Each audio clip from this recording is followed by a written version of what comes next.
to historic high last year and shooting up again.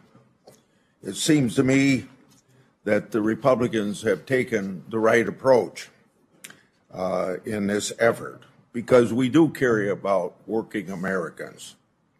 I think that when it comes to inflation, I'd like to remind everybody of a statement that Paul Volcker made way back in 1981, but it was the same historical time we're in right now, a time of high interest rates and high inflation. His words and advice to Congress, and it was advice to Congress, quote, "Cutting spending may appear to be the most painful part of the job, but I'm convinced that the pain for all of us will ultimately be much greater if it is not accomplished."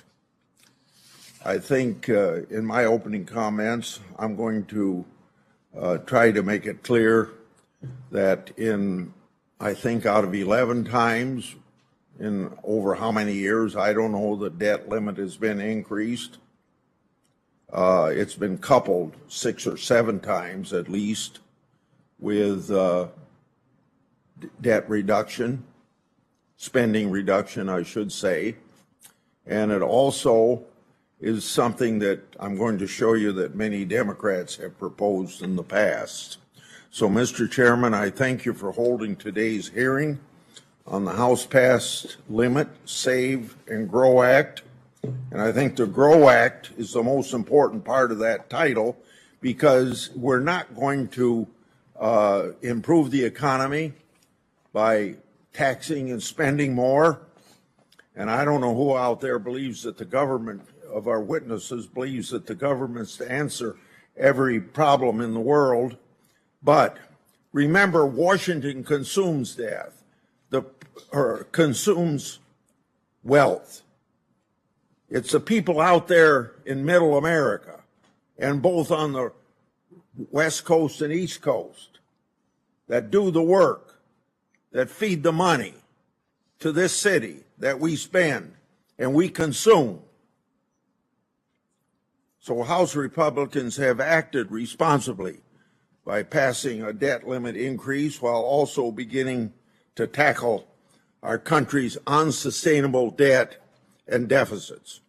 Now, in contrast, President Biden and Biden's Senate Democrats have sat idly by, watching the clock tick down to default. By not thoughtfully engaging, they hope to avoid a substantive debate on a very serious fiscal issue, and that issue we all know is facing 330 million Americans.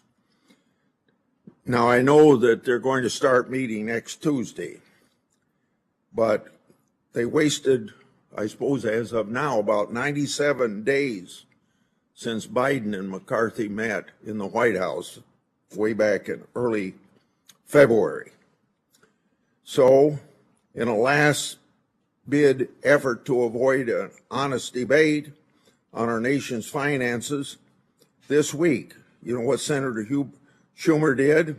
He introduced legislation to suspend the debt limit until 2025. Schumer is too little and too late, as a growing number of congressional Democrats, yes, congressional Democrats, are starting to call on President Biden to negotiate.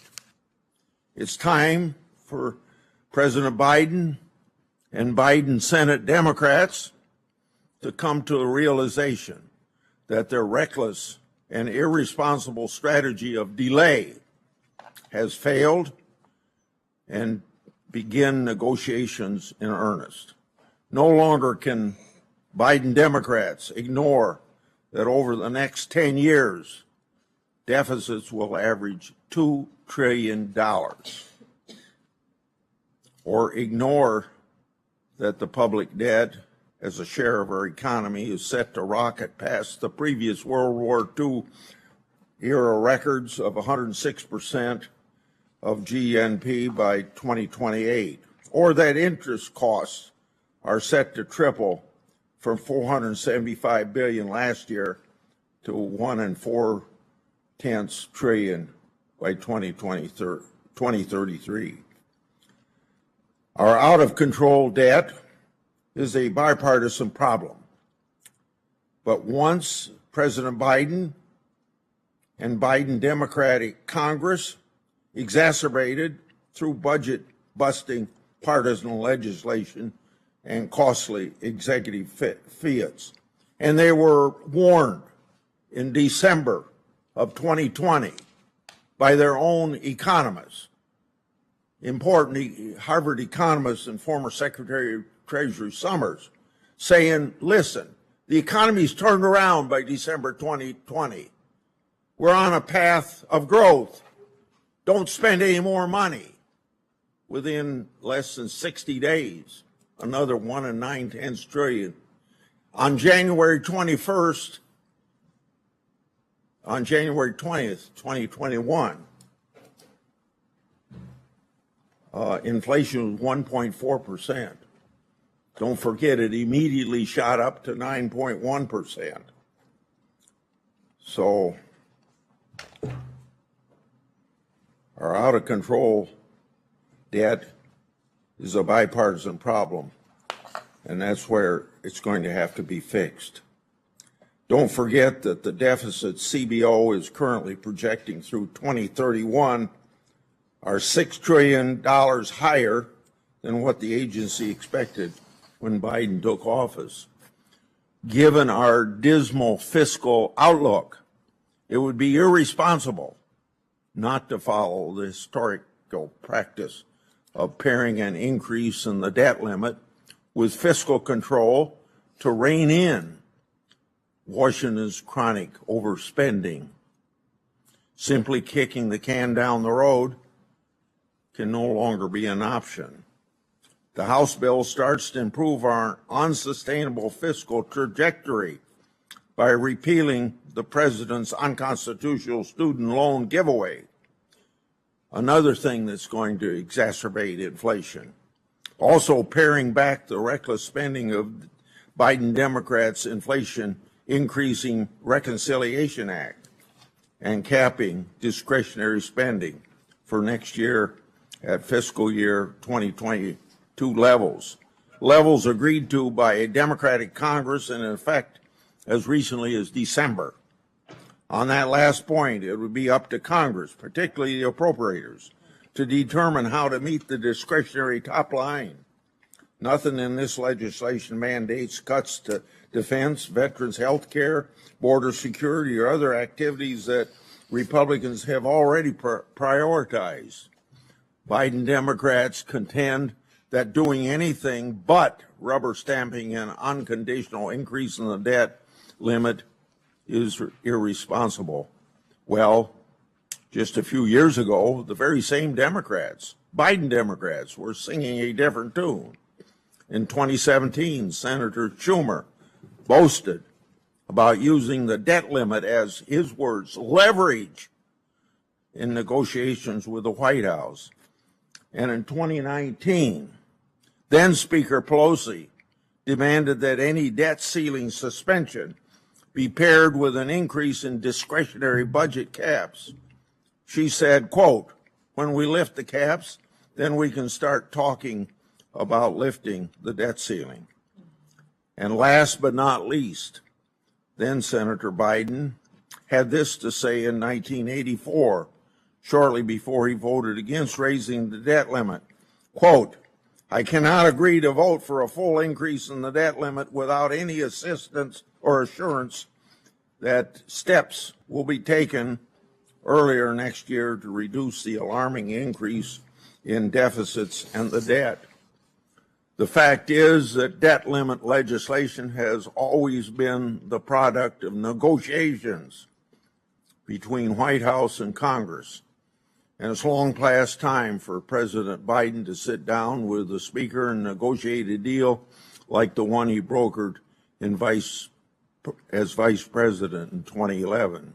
If it worked then, it can work now. Republicans aren't the only ones saying so. Even many Democrats are now telling the president he needs to sit down with congressional leaders. Well, we know that's going to happen next Tuesday. One Senate Democrat said that the president's refusal to meet with the speaker, quote, signals a deficiency of leadership. So by now, maybe 95 days have been lost. Another Democrat in the House says that President and Speaker, quote, ought to get to work and get it done for the sake of the country, end of quote. The House Republicans' bill is meant to start a conversation. To start a conversation, not end it. Speaker McCarthy has said many times that he wants to negotiate with President Biden. So all the barbs and attacks on the House bill today are meaningless. Everyone knows it. This is an opening bid.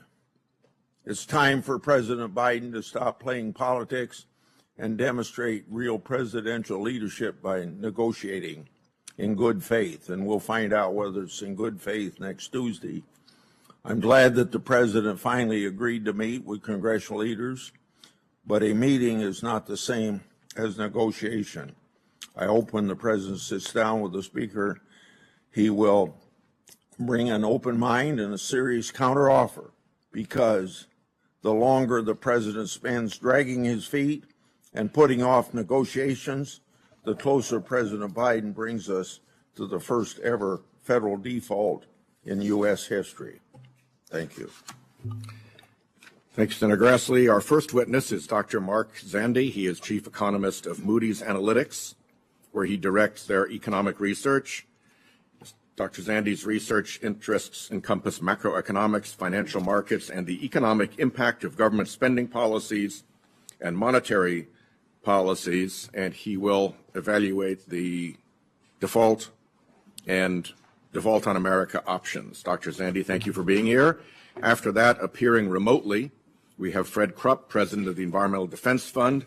Since 1984, he is an advocate for harnessing the power of the marketplace to protect our environment and help steward the acid rain reduction program into the 1990 Clean Air Act.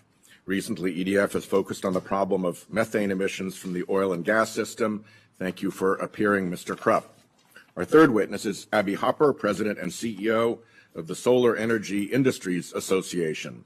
Ms. Hopper oversees all of SEIA's activities, including government affairs, research, communications, and industry leadership, and is focused on creating a marketplace where solar will constitute a significant percentage of America's energy generation. Unfortunately, right now, there are Republican efforts in this bill and in the CRA to try to destroy the American solar industry. Ms. Hopper, thank you for joining us. Next, we have Brian Riedel. Riedel is a senior fellow at the Manhattan Institute, where his research focuses on budget, tax, and economic policies. Previously, he worked for 6 years as chief economist to our friend Senator Rob Portman of Ohio. Mr. Riedel, welcome. And finally, we'll hear from Dr. Jason Fichtner, who is vice president and chief economist at the Bipartisan Policy Center. His research focuses on Social Security, federal tax policy, federal budget policy, retirement security, and policy proposals to increase saving and investment. Dr. Fichtner, we appreciate you being here. Thank you. Dr. Zandi, please proceed. Thank you, Senator Whitehouse, Ranking Member Grassley, and the rest of the committee for the opportunity to participate today. I am the chief economist of Moody's Analytics, but my remarks today are my own views. I should also say, just for sake of disclosure, I'm on the board of directors of a publicly traded mortgage insurer. I will make 3 points in my remarks. First, by my calculation, the X date, the day in which the Treasury will run out of cash to pay all the government's bills on time, will be June the 8th. Very uncertain because it depends on the very uncertain tax receipts. But it's very clear that the April tax revenues came in very weakly, about a third of what we took in last year. But don't quite know when what's the revenue numbers are going to look like in coming days, but by my best calculation, June 8th will be the day when Treasury can't pay its bills. There is a possibility, worst case scenario, that it will be June the 1st. It'll be very close. Best case scenario will be August 8th. So that gives you a sense of timing here. Point number two. This is especially an opportune time to have a political debate over the debt limit. Recession risks are uncomfortably high. I'd say a majority of economists, many CEOs and investors firmly believe that a recession is likely over the next 12 to 18 months. Economy is struggling with the increase in interest rates. The Federal Reserve raised rates again yesterday. They've raised rates over 5 percentage points in a little over a year. That's created tremendous pressure on the economy and, of course, on the banking system. The banking system is struggling as well at this point. And while it feels like the worst of the crisis is over, it's still simmering, and the fallout is yet to be felt in terms of credit availability and what it means for small business, commercial real estate, and other parts of the economy. This leads me to one of my concerns about the Limit, Save, and Grow Act, and that is it entails significant cuts to spending, government spending, beginning in fiscal year 2024, which begins at the end of this year, right at the point in time when the economy is going to be most vulnerable to going in recession. By my calculation, the act will shave spending equal to about 0.5% of GDP in 2024, and that's 0.5% that the economy does not have. And we will see, under any scenario, significant, meaningful job loss in 2024. Unemployment will rise. I go into much more detail with regard to my assessment of the macroeconomic effects of the Limit, Save, and Grow Act in my written testimony. But just to summarize, it will reduce employment by the end of 2024 by about 800,000 jobs and add meaningfully to unemployment by almost 0.5 percentage point, putting the unemployment rate, which is currently 3.5%, closer to 5%. So the timing here is particularly difficult. Finally, I think there's a path forward, a viable political path forward here. And I think the first thing that needs to be done is the debt limit needs to be suspended. There's no time to get this done before the X date. And I would recommend suspending the limit to the end of the current fiscal year, fiscal 2023, the end of September. Pass a piece of legislation increasing the debt limit. Highly recommend that you increase it sufficiently to get it on the other side of the election next year, because if you don't, the uncertainty that will be prevalent between now and when we debate this again next year is going to be very, very significant and, again, contribute to a potential economic recession. So move the suspension to the other side of the election. Pass a piece of legislation increasing the debt limit, then pass a piece of legislation at the same time funding the government in fiscal year 2024, debate, discuss appropriate spending levels, the composition of that spending, and any other fiscal policy that's necessary to pass that budget legislation for fiscal year 2024. Do them at the same time, get this done, and let's move forward. I will say, of course, all this will not address the nation's long-term fiscal problems. We are on a unsustainable fiscal path. We need both additional tax revenue and we need spending restraint. Both of those things need to happen. But we can't do that in the current environment. This is not the time to do it. We need to end this drama as quickly as possible. If we don't, we're going to go into recession, and our fiscal challenges will be made even worse. Thank you, Senator. Thanks very much. Mr. Krupp, do we have you standing by? You do indeed. All right. You may proceed with your statement. Thank you for joining us electronically. Thank you, Chairman Whitehouse, Ranking Member Grassley, and members of the committee. I am Fred Krupp, President of the Environmental Defense Fund. With more than 3 million members, EDF is working across the United States and in 28 countries to create transformational solutions to the most serious environmental problems. I want to thank you for the opportunity to testify today. The House Republicans plan to tie the debt ceiling increase to repeal of critical Inflation Reduction Act provisions threatens our economy, our health, and our clean energy future. I'm going to focus my verbal testimony on the proposed repeal of the Methane Emissions Reductions Program, MERP. It's an example of the smart policies and tremendous opportunities that would be taken away by the House-passed bill. Now, methane is the main component of natural gas, and U.S. companies currently waste enough methane to meet the annual energy needs of more than 12 million households. Put another way, it's a third of the gas that Europe was importing from Russia before the invasion of Ukraine. And this gas could be brought to our allies without the need for any additional new export capacity.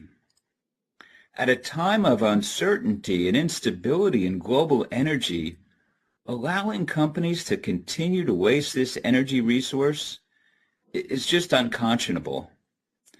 Reducing methane pollution is also the fastest, most cost-effective way to immediately slow our current rate of global warming. Oil and gas companies are the largest industrial source of methane. U.S. companies emit at least 13 million metric tons of methane annually. That's an amount that has a greater near-term climate impact than over 200 million cars driven for an entire year. And cutting methane and other dangerous air pollutants emitted alongside it are important to protect the health of the roughly 10 million Americans who live near an active oil or gas site. So MERP provides a strong incentive to cut pollution with its charge on excessive methane emissions from the U.S. oil and gas facilities. Now, many operators will choose to invest in preventing pollution rather than pay for the excess emissions. That's what we want. The charge applies to emissions from large operators that emit above levels consistent with the industry's own pollution targets. Operators can avoid the charge by just cutting their emissions. Let me stress that point. By meeting the industry's own emission reduction targets, operators would not pay the charge. MERP also directs $1.55 billion to state and tribal agencies, communities, and producers to help reduce the emissions, funding that would be eliminated if this program is repealed. The MERP also supports job creation by keeping more product in pipelines and out of the atmosphere. The growing methane mitigation industry provides the goods and services needed to help the companies measure and then reduce their emissions.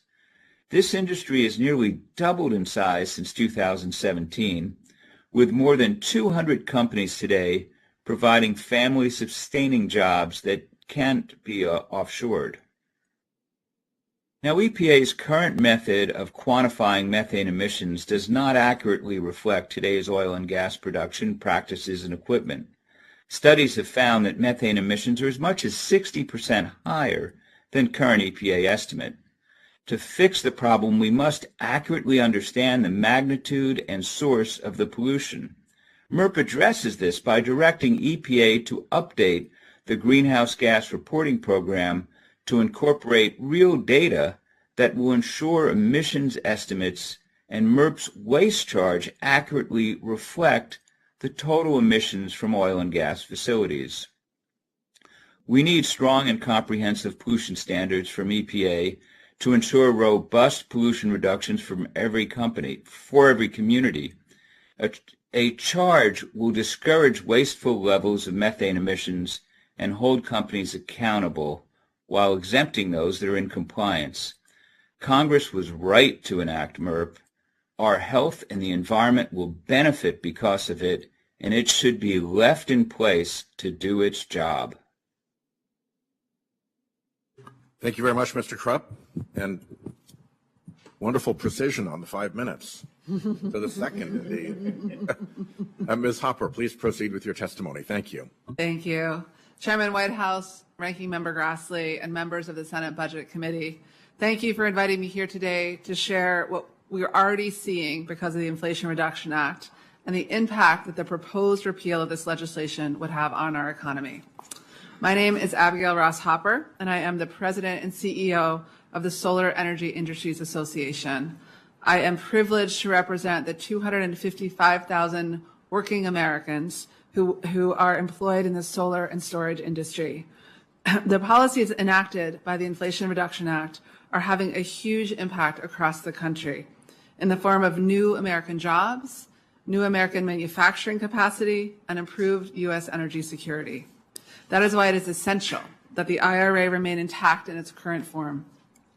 The certainty that the law provides, the investments that are being made, the jobs that are being created are all contingent on the continuation of this statute. Nearly every week, I travel across the country visiting company headquarters, manufacturing facilities, and solar and storage installations. Don't ask my children how they feel about that. Among the biggest takeaways is that the IRA is an engine for American job creation for all renewable energy sectors. Storage, solar, wind, offshore wind, and EVs, to name just a few. These investments are being made across the country in states led by Republicans and Democrats alike. Climate Power recently announced that within 6 months of the IRA being signed into law, clean energy companies have announced more than 142,000 new jobs across 41 states. Climate Power has also tracked 191 clean energy projects and $242 billion in investments. Our team at SEIA is tracking announcements of new manufacturing facilities for the solar supply chain that would grow our domestic manufacturing capacity from 7 gigawatts per year to nearly 50 gigawatts per year, thanks again to the IRA. This is proof positive that we are in the midst of a next evolution of our economy, one that focuses on economic growth, well-paying jobs, and rebuilding our country's manufacturing sector. For example, upwards of 40 new electric vehicle battery manufacturing sites will come to Michigan, Arizona, and South Carolina, with an additional 22 companies sharing their plans to expand manufacturing in places such as Oklahoma, Alabama, and Michigan. Wind manufacturing facilities have been announced across states that include South Dakota, Iowa, Georgia, Arizona, South Carolina, Texas, and Tennessee. And Qcells is investing $2.5 billion in cell and module manufacturing in Dalton, Georgia. Qcells also recently announced an investment of $160 million in formerly shuttered REC Silicon plant in Washington State. Collectively, these factories and dozens more like them represent tens of billions of dollars in new investments and 100,000 homegrown jobs across the country. And again, all the direct result of the Inflation Reduction Act. Any threat to the IRA is a threat to these factories and these jobs. The investments also continue to help build workforce demand and rebuild opportunity in low-income communities, communities of color, and traditional energy communities. We've been talking a lot about numbers, and I anticipate we'll continue to do that through the course of this hearing, but I want to personalize this just a little bit. Last week, I was in the great state of Arizona, and I was on a manufacturing floor, and I met a woman named Michelle. Michelle has worked in that manufacturing facility for the last few years. They manufacture tracker systems for utility scale projects. They use American steel and are an American company. Michelle's been promoted a couple of times over the course of the last few years, and since the passage of the IRA, there's been even more demand. The company's growing, and the production continues there. In addition to the jobs and economic growth that the IRA has produced, it has also made our country more secure. Producing energy at home with renewable energy and making the materials to deploy that energy here in this country will insulate us from global conflicts and allow us to make needed upgrades to our grid with confidence. The IRA is a landmark law that through the deployment of clean energy is not only building our economy through manufacturing and jobs, but is the foundation of our country's next and greatest evolution. And that, my friends, is real energy dominance. Thank you, Ms. Hopper. With consent, I would like to put an additional exhibit into the record supplementing your testimony, which represents the investment and jobs in states represented by members of this committee since the passage of the IRA. And spoiler alert, it's over 56,000 jobs just in states that this committee represents, and nearly $60 billion in investment. With that, we turn to Mr. Riedel. Good morning, Chairman Whitehouse, Ranking Member Grassley, and members of the committee. Thank you for inviting me to participate in today's hearings in a committee where I have many fond memories of staffing so many hearings back when I was chief economist to Senator Portman. Today, I will make three main points. First, that the current debt path is unsustainable and requires immediate attention. Second, that there is a long and bipartisan history of attaching deficit reforms to debt limit bills. And third, that ultimately the debt limit must be raised no matter what. On that first point, the debt is totally unsustainable. The deficit will likely settle in around $1.5 trillion this year and approach $3 trillion within a decade, even assuming peace, prosperity, and low interest rates. This comes to $20 trillion in new spending new borrowing over the decade, even if the 2017 tax cuts expire on schedule. The long-term projections are even worse. CBO forecasts a staggering $114 trillion in deficits over the next 30 years, pushing the debt to nearly 200% of GDP. Virtually the entire projected shortfall comes from Social Security and Medicare systems that CBO forecasts will run a deficit of $116 trillion over the next 30 years. Those two programs themselves will run a 13% of GDP deficit by 2052. Even under those baseline assumptions of low interest rates, interest costs will set a record share of GDP within a decade and consume half of all tax revenues within 3 decades. If interest rates rise, as we're seeing, each percentage point will add $3 trillion over the decade and $30 trillion over 30 years. That's each percentage point. By that point, interest costs would consume easily 70 or even 100% of tax revenues. With respect to interest rates and soaring debt, we are sitting on a ticking time bomb. Congress should be working diligently to avert an otherwise inevitable debt crisis. And raising the debt limit has historically been one opportunity to address the underlying debt problem. For decades, the debt limit served as a legitimate tool for both Republicans and Democrats to address deficits. Debt showdowns were relatively rare. Debt limit showdowns were relatively rare because both sides recognized the need to include fiscal reforms. Indeed, of the 8 largest deficit reduction laws since 1985, all 8 were attached to debt limit bills. This includes both Gramm-Rudman laws in the 1980s, the 1990 Bush tax hikes, the 1993 Clinton tax hikes, the 1997 Balanced Budget Act, the 1996 line item veto law, the 2009 PAYGO law, and the 2011 Budget Control Act. Every single one of those deficit reforms was attached to a debt limit hike. Many of these laws occurred in the 80s and 90s, when a 6% of GDP deficit, kind of similar to today, was eliminated and turned into a budget surplus by 1998. Clearly, both parties have gotten away from using the debt limit to address red ink, just as both parties bear responsibility for the past decade's deficits. But the unsustainable debt means that all legislative avenues should again be open.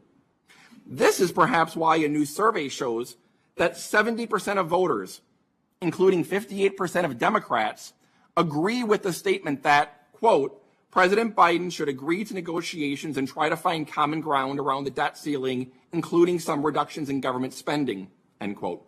Just 26% believe the president should resist negotiating and demand a clean debt ceiling hike. All that said, I agree the debt limit must be raised on time no matter what. Hitting the debt limit would force an immediate 20% cut in federal spending and possibly default on the national debt. The effect on families, businesses, financial markets, and the broader economy would be devastating. Hitting the debt limit is not a solution to soaring debt. It must be raised. In fact, replacing the debt limit should be an option, but only if Republicans and Democrats can come up with an alternative process that would allow members to vote on the entire budget with the true ability to trade off between competing tax and spending priorities. You see, right now, the debt limit, as flawed as it is the only real true lawmaker vote available that truly covers and trades off the whole federal budget. If we don't want lawmakers to use this risky and flawed process to address soaring deficits, then let's debate and come up with a better budget process tool to have these debates and trade-offs. Thank you. Hear, hear on the better budget process. Thank you, sir. Next, Dr. Fichtner, please proceed. Thank you. Good morning, Chairman Whitehouse, Ranking Member Grassley, and members of the committee. Thank you for inviting me to testify today. My name is Jason Fichtner. I am Vice President, Chief Economist at the Bipartisan Policy Center. And apparently all the economists came today with three main takeaways for you. So for my testimony, I hope to leave you with the following three. First, Congress must raise the debt ceiling. Second, the nation's debt is on an unsustainable trajectory and action must be taken now. Further delay will only make the problem worse and the necessary corrections more harmful to the country and to the most vulnerable in our society. And third, raising the debt ceiling and tackling the fiscal challenges facing our nation will require both a bipartisan effort and presidential engagement. Turning to these three takeaways in slightly more detail. First, again, Congress must raise the debt ceiling, period, full stop. Taking the nation near the brink of defaulting on any payment obligations or going over the cliff and failing to make any obligated payments will cause unnecessary fiscal expense, potentially damage the full faith and credit of the United States, and cause financial harm to millions of Americans. Even under a situation where the Department of Treasury can prioritize certain payments, such as interest on the debt and Social Security benefit payments, the problem of paying the rest of the nation's bills remain. Second, the nation's debt is on an unsustainable trajectory. According to the Congressional Budget Office, this year's deficit is estimated to be $1.4 trillion, with annual deficits averaging $2 trillion over the next 10 years. A $1.4 trillion deficit is slightly higher than the $1.2 trillion we spent on Social Security benefits last year. Further, the national debt now stands at just over $31 trillion. It's hard to comprehend a number this large. As an illustration, imagine you had $100 bills. I'm sure everyone here has a $100 bill in their pocket. A $10,000 stack of $100 bills would measure about a half-inch thick. A pile of $100 bills totaling $1 million would fit inside a standard school backpack, while $100 million would fit on a standard construction pallet. And 1 billion of $100 bills would be 10 standard construction pallets. But 1 trillion of $100 bills, 1,000,000 million, 1,000 billion, would require 1,000 of these $1 billion pallets, which double stacked would take up an entire football field. That's $1 trillion. There are 32 football teams in the National Football League, just enough NFL home stadiums to hold the nation's $31.46 trillion national debt if we printed it in $100 bills. Our fiscal problem is real. According to CBO, the national debt is on track to exceed $46 trillion in 2033, or 118% of GDP. The interest payments alone will near $1.5 trillion in 2033, more than our nation is planning to spend on national defense at that time. Third, bipartisan cooperation is imperative. If you are not sitting at the table, you are not negotiating. While the debt limit is not a good mechanism to facilitate the necessary and thoughtful conversation on addressing the nation's fiscal challenges, it is the opportunity currently present and available. I encourage members of the House and Senate, Democrats and Republicans, and President Biden to sit down and negotiate before the Treasury Department runs out of options to continue making full payments on the government's obligations. Finally, I would add that it's critically important for the U.S. to avoid future debt ceiling brinkmanship. My BPC colleagues and I proposed a solution, which I addressed in my written testimony, which I ask, Mr. Chairman, with your permission, that my written testimony be submitted into the record. Without objection. Thank you. The written testimony of all witnesses will be a matter of the record. And since I have 1 minute remaining, Mr. Chairman and Mr. Grassley, I want to take a few moments to personally thank you. The last time I testified before both of you was back in February of 2020, right before COVID hit, and it was before the Senate Finance Committee. I was a nominee for the Social Security Advisory Board, and while my nomination never received a vote on the floor, I did pass favorably out of committee, with both of you recommending me for confirmation. So I appreciate then, and I appreciate now your support and also your willingness to reach across the aisle. Thank you for the opportunity to testify today, and I look forward to your questions. Thank you, and we appreciate your being here and your long work in this cause. Thank you. And to the issue of getting rid of this debt limit bear trap in the bedroom, again, here. Mr. Zandi, we are being presented by House Republicans with curtain number 1 and curtain number 2. Behind curtain number 1 is default. You have assessed that as financial calamity, as I understand it. Is that correct? That's the word, yep. It would pitch us into recession. Severe recession. Severe recession, and it would cost perhaps 1 million jobs. That's a short period of default, yeah. Correct. Longer period of default, much more job loss. Correct. Behind curtain number 2 is Speaker McCarthy's what we call Default on America Act. You assess the economic harm to America of that bill, if it were to pass, as also very severe, correct? Yeah, it would put the economy on the brink of recession, if not in recession, yes. And knock $141 billion off of our GDP. Correct. Close to 800,000 jobs. And nearly 800,000 Americans would lose their jobs if this bill were to pass. Correct. For the record, the MAGA extremists in the House who were essential to McCarthy's speakership have said that nothing less than the Default on America option will pass. Just so it's clear, those are the two options that the extremists in the House are now presenting us. Ms. Hopper, in simple terms, layman's terms, what becomes of the American solar industry if the Default on America bill were to pass? If the Default on America bill were to pass, or as you call it, all of the investment that we anticipate, both in solar deployment and in solar manufacturing, would not take place. So the 50 gigawatts of investment, the over 100,000 jobs in solar manufacturing alone would not happen.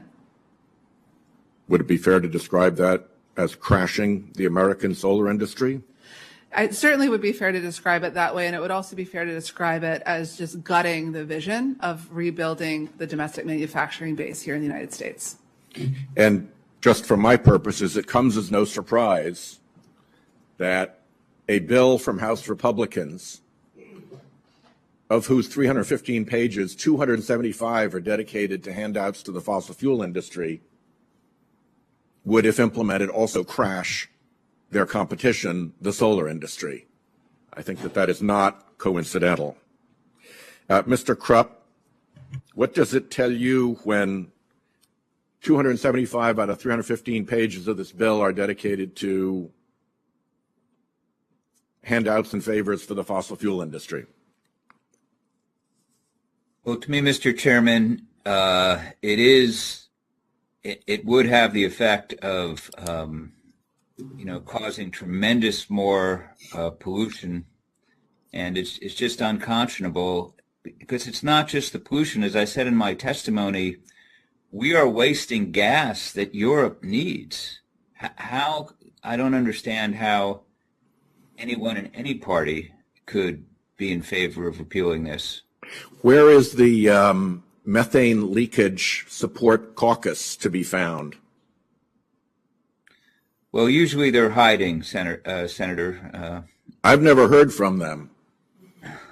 I've never heard a colleague say, you know what, methane leakage is a really good thing. We're for that. And yet here we are with a bill that does exactly that. It repeals the measure we just passed to constrain methane leakage in the economy. To me, that is yet another measure of extremism. And extremism in the service of default, or put it the other way, default in the service of extremism, is a place we should not be going.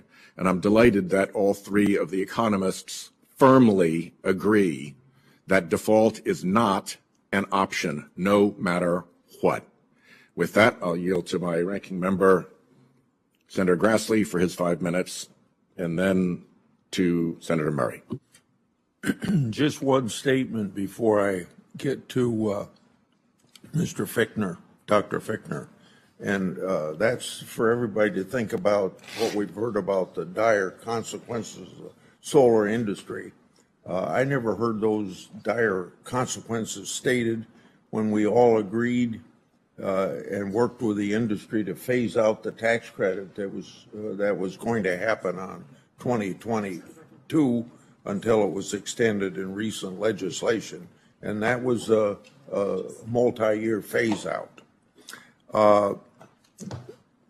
For you, Dr. Fichtner, it's interesting how we only hear about Brinkmanship when it's Republicans who want to negotiate a debt ceiling. I'd note that Senator Schumer's bill lifts the debt limit through the end of 2024, maybe to maintain their leverage if we have a Republican president in 2025. So to you, is it fair to say that both parties have the debt ceiling used as leverage in negotiations? It is fair to say that, Senator, and I would add that because of that, that's one reason why in any negotiation, whatever we do with the debt ceiling should be pushed off, as Dr. Zandy said, till after the election. And I would go one further and say it no longer does what it's intended to do. It doesn't control spending, so let's just get rid of the debt ceiling altogether. And the chairman mentioned the what used to be called NZ White House, now White House something that I want to help him with. I would like to see us Looking forward to it being White House Grassley, Senator. deal with those things. I don't think you're going to have a problem for me. Good. Okay. To Mr. Riedel, as I mentioned, Democrats have no problem using the debt ceiling as leverage in negotiations with Republican presidents. What did Democrats demand and get in exchange for raising the debt ceiling under President Trump? Thank you, Senator. The debt limit was raised 3 times under President Trump. Twice it was attached to large spending bills, raising the spending caps by $620 billion over 4 years. And once it was part of a bill that included disaster aid spending. I'd add, even with that spending, the majority of House Democrats still voted against the 2018 debt limit hike. And if we just want to go back a little further, there were 3 clean debt limit hikes under President Bush with a full Republican Congress. And House and Senate Democrats voted against those clean debt limit hikes at a 98.8% rate, including then Senators Obama and Biden. So I think it's fair to conclude that neither party's hands are really clean on debt limit hikes. To you also, President Biden likes to claim that he's lowered the deficit, a falsehood repeated so often that the Washington Post awarded him what's called a bottomless Pinocchio rating. You've been critical of fiscal legacies of presidents in both parties. What do you make of President Biden's track record on the budget? Thank you. I mean, in all my report, I've done reports scoring presidential records of Democrats and Republicans, and the proper measure is against the baseline the president inherited. Because something like one-time pandemic spending expiring on schedule is not new deficit reduction. When President Biden was elected, CBO forecast deficits of $2.3 trillion and then $1.1 trillion. Instead, we got $2.8 trillion and $1.4, which is $800 billion higher than the baseline.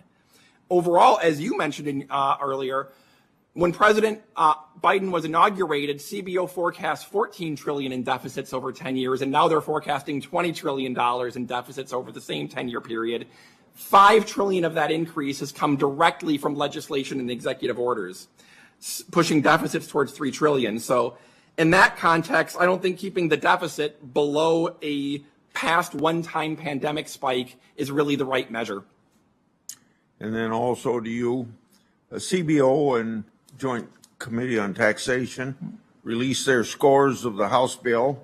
They revealed that many of the new tax credits in last year's partisan reconciliation bill are actually going to cost much more than initially advertised.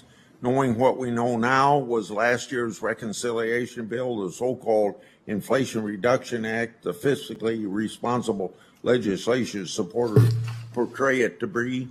Well, at the time of enactment, CBO scored the bill as saving $238 billion over the decade, including the IRS revenues. Now, OMB says the same bill is going to add $216 trillion to 10-year deficits. Much of that change is due to the electric vehicle incentives that were originally scored by JCT as $14 trillion and are now estimated by Goldman Sachs and Brookings as costing $390 billion over 10 years. So no, the law at this point does not appear to be a deficit reducer. Thank you, Mr. Chair. Senator Murray. Well, thank you, Chair Whitehouse, for holding this really important hearing, because the stakes are really high and the clock is ticking. We have, as we all know, till June 1st to raise the debt ceiling. That is weeks away. The American economy right now is heading for a cliff, and last week the House Republicans voted to drive it off full speed ahead. This should not be hard. When you are heading for a cliff, you turn the wheel. You don't say, well, I'll turn the wheel if you let me cut the brakes or disable the airbags or trash the engine. But that is essentially what the House Republicans are offering us. Mr. Chairman, you called it door one or door two, I believe, because House Republicans are saying, if you don't let us wreck the economy and whittle down essential government services to the point where we're laying off people like our air traffic controllers, then we will just wreck the economy by refusing to pay the bills instead. Make no mistake, it doesn't matter who you vote for, what state you live in, or what you make. If House Republicans get their way, it is going to make your life worse. The cuts they are proposing in the Default on America Act won't just kick families off food benefits or rip away housing support for veterans. It will gut funding that keeps our planes in the skies, trains on the rails, our food and medicine safe, our cops on the street, and helps get deadly fentanyl off of them. And despite Republicans protesting, the reality is that this bill will not protect veterans from cuts. Just read it. What House Republicans passed does nothing to protect the benefits and support that veterans have earned and are counting on to get housing or higher education or start a business. The Default on America Act doesn't even protect veterans' health care, one of our fundamental obligations to the men and women who put their lives on the line for our country. It just cuts across the board: medical research, child care, workforce training, disaster relief, border security, small business grants. Cut. That is their big idea. That is the Default on America Act that House Republicans are taking our economy hostage for. Except that's only half of it, because House Republicans are also demanding spending caps that will lock in even more cuts over the next decade.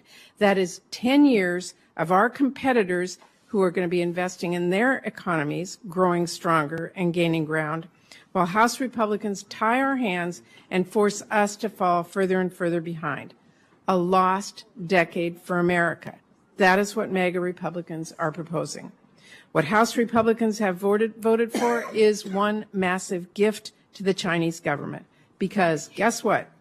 Our competitors are not debating whether to pay their debts or wreck their economy. They are not debating whether to invest in their future or cut and cap the investments that keep them competitive. They are doing everything they can to get ahead.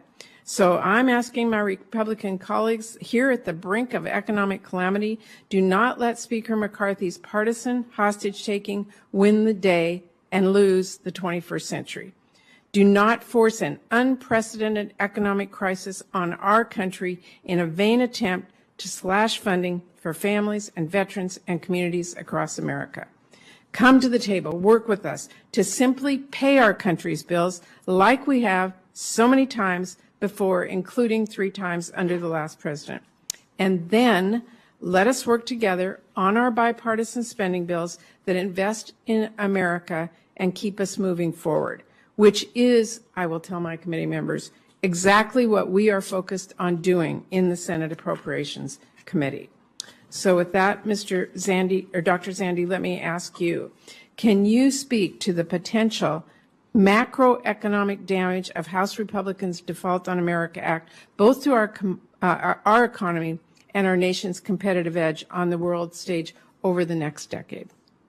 Thank you for the question, Senator. I think there's two broad macroeconomic issues. One I mentioned in my oral remarks, and that is the cuts are going to occur later this year under the legislation that's been passed by the House later this year and in 2024, when the economy is going going to be very, very fragile, at risk of going in recession, grappling with the higher interest rates, the banking crisis, and now the drama related to the debt limits starting to do damage in the financial markets, and I suspect will do significantly more damage before lawmakers act and increase the limit.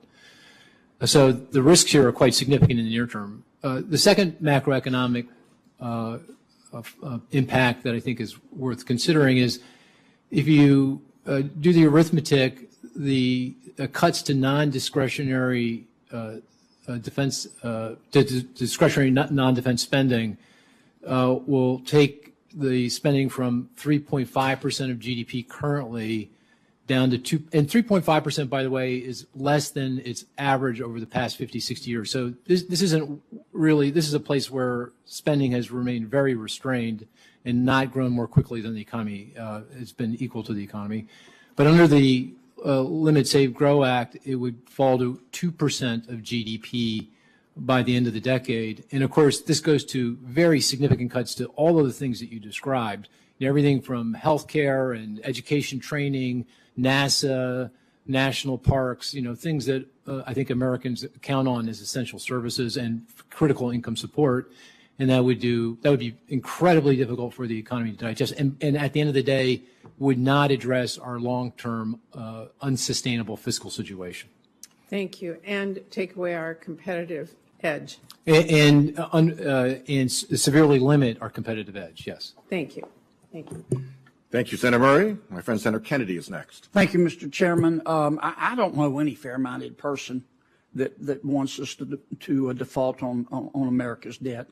You don't have to be Mensa material to understand that the consequences would be terrible. And I want to thank President Biden for agreeing to meet with the Speaker. I thought he should have done it sooner. You can only be young once, but you can always be immature. And I thought he was being a trifle immature. I hope he'll negotiate in good faith. Please, please, please, Mr. President, negotiate in good faith. Please, with sugar on top. I don't think you want to be responsible for defaulting on America's debt. I believe you're better than that. Mr. Rydell, let me ask you a couple of questions. Did you know that since the 1950s we have had 10 periods of disinflation in America? Did you know that? Did not have that exact number, but that makes sense. Okay, and disinflation is when inflation is too high and we have to reduce the rate of growth of inflation. Mm-hmm. It's not deflation where prices go down. We just reduce the rate of growth. Is that correct? Yes. Okay. And did you know that if you look at history, at all 10 of these times when we had to reduce inflation, that in order to get inflation down 2%, we had to raise, on average, the Federal Reserve had to raise interest rates such that it raised unemployment about 3.6%. Did you know that? That sounds similar to what Mr. Summers has said. He's made similar points. That sounds very correct. Okay. All right. So the current unemployment rate is 3.5%, is it not? Yes. And the current inflation rate is 5%, is it not? Approximately, yes. So if history tells us in order to get inflation down 2%, the Federal Reserve has to raise interest rates such that it increases unemployment 3.6%, then if you do the math, given that the current unemployment rate is 3.5% and the current inflation rate is 5%, that would indicate, would it not, that the Federal Reserve, if history is any indication, will probably have to eventually raise interest rates to between 7 and 8%. Is that correct?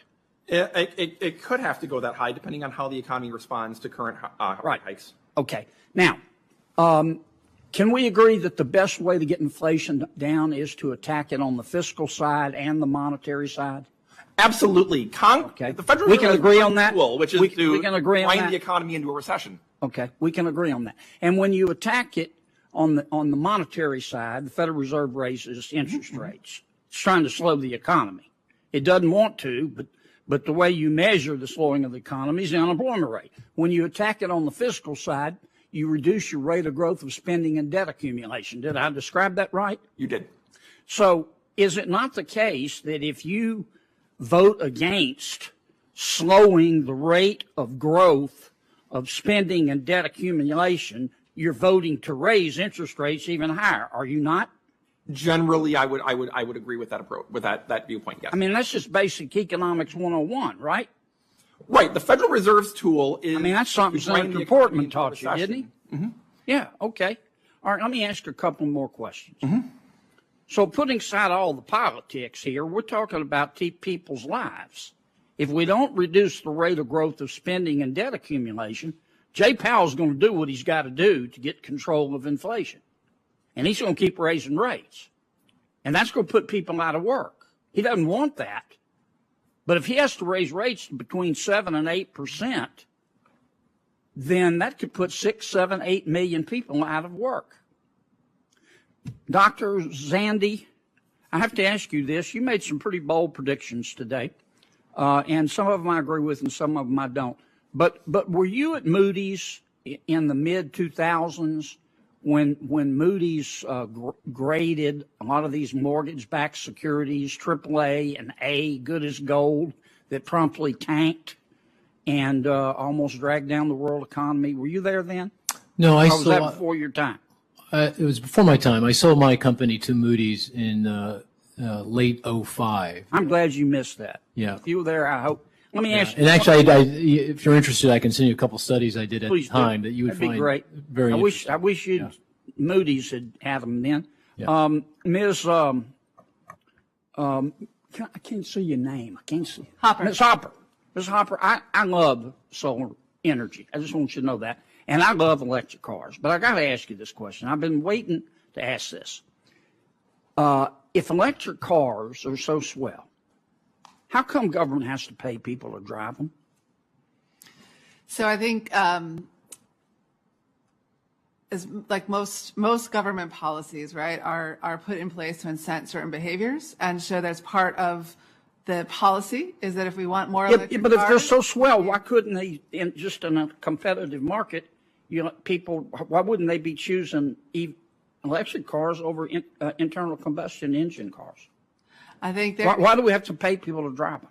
I wouldn't characterize it as paying people to drive them, but I would. Well, sure we are. We're I would giving a big old characterize tax it credit. as the government having a policy to incent more purchase of electric vehicles. Okay. Senator I'm out of Stabenow. time. Thank you, Mr. Chairman. Thank you, Senator Kennedy. Well, good morning. Thank you, Mr. Chairman. And I'd love to talk about EVs at another time here. I wish we had a tax credit that actually worked that we passed. So, but let's talk about an extremely serious issue this morning. And I'm glad my friend raised the issue of Federal Reserve Chairman Jerome Powell and what might happen. Let me just quote again what he said yesterday to the press. No one should assume that the Fed can really protect the economy and the financial system or our reputation globally from the damage that a U.S. default might inflict. We shouldn't even be talking about a world in which the U.S. doesn't pay its bills.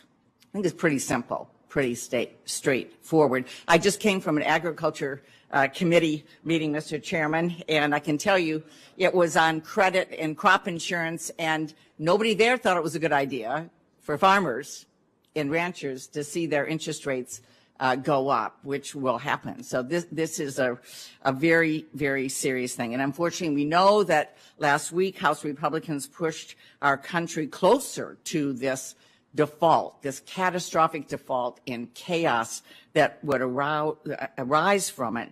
And I think over and over again that we need to stress that while Republican colleagues are concerned about the debt, we know that about 25% of all the debt of the country ever came from 4 years of Donald Trump's presidency, of which folks voted for. But at that time, it was about billionaires and large corporations getting big tax cuts. So if we want to have a real discussion about revenues and spending, that's great. That's great. Let's do that. Don't default, but let's have that debate about what's fair for the majority of American people, including the fact that the largest corporations and billionaires should just pay their fair share like everybody in Michigan. That's all.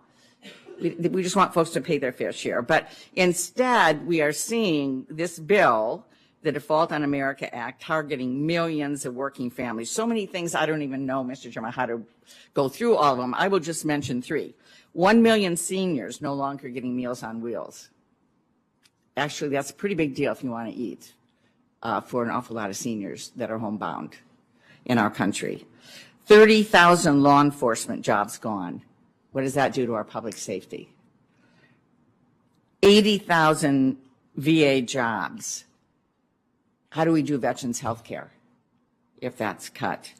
And when we talk about all of this, 7 million jobs lost, unemployment over 8%, more than double, higher mortgage, car payments, lower 401ks, and so on and so on. This is not a good idea. When we're coming out of a pandemic, we're seeing the fastest growth ever in a generation, which is extraordinary, actually, after all of this. We're bringing jobs home. In my state, we are cheering about creating manufacturing jobs. And then we want to put the country in a default? Only people that want chaos and want to play politics would even be considering this. So let me just ask, one area that is so great that we are seeing right now is the number of increases in small businesses. We're really seeing a renaissance in small business. More than 12,000 new small business applications were submitted just in April. And Mr. Zandi, I wonder if you might speak to how the environment for small business owners would change in the event of a default. Yeah, thank you for the question. And yeah, it is amazing, the small business formation we've seen during the pandemic. It's it's one very significant bright spot in our economy. And it's across all industries and all regions of the country. Really quite incredible to see. But I do fear that small businesses are now under a significant threat. I mean, of course, the banking crisis is a very serious problem because many small banks that are under a lot of pressure provide credit to small business. I mean, when I started my company, I got my loan from Malvern Federal Savings, my first loan from Malvern Federal Savings Bank, 3 branches, still operating in Malvern, Pennsylvania. So that they're already under a lot of pressure, and with a debt default, the problems here are going to be magnified many times over. The banking crisis will continue on. The availability of credit, the cost of credit will become prohibitive. I think it's going to be very difficult for small businesses to not only operate and thrive, but to actually survive. We will, instead of seeing a significant increase in formation, see a significant increase in bankruptcy and default. I think we should buckle in for some of that anyway, even without the debt limit drama. But with the drama and a breach, that would just be over the top, I think, for small business. Thank you. Mr. Chairman, I would just say the message we should send today to our Republicans in the House is don't default. Come and work with us within the budget process, within appropriations process, within the Farm Bill process. Some of what they did is actually Farm Bill jurisdiction. We'll have that debate. We'll have that debate during the Farm Bill. But don't create chaos in the American economy that's just beginning to thrive here. Thank you. Which adds the additional benefit of public daylight rather than backroom dealings. Absolutely. Senator Romney.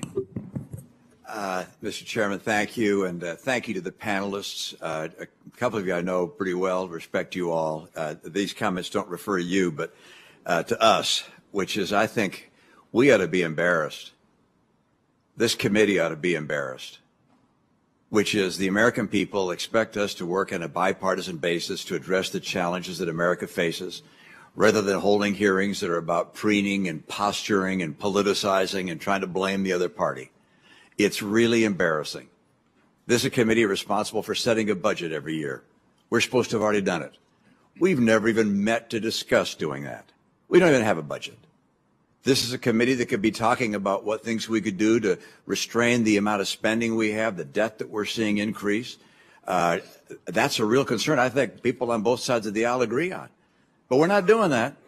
We're coming here saying the obvious, which is, of course, we can't default on our debt, and it would be terrible if we did. We know that.